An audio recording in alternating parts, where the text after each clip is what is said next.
आणि cooperative housing सोसायटीमध्ये जे मेंबरचं डेफिनेशन आहे ते नव्याने इन्सर्ट केलेल्या हाऊसिंग चॅप्टरमध्ये म्हणजे section 154 capital B-1 sub clause 18 मध्ये दिलेला आहे.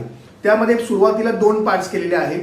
Member means a person who joins in an application for formation of cooperative housing society.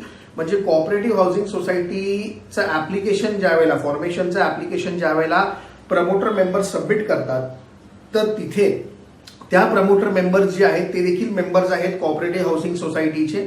आणि पुढे दिलेलं आहे की अ person who subsequently joins in म्हणजे कोऑपरेटिव्ह हाऊसिंग सोसायटी फॉर्म झाल्यानंतर सबसिक्वेंटली ज्या पर्सन्सना आपण मेंबर म्हणून ऍडमिट करून घेतो ते देखील मेंबर्स आहेत. हा ओरिजिनल मेंबरचा प्रकार झाला.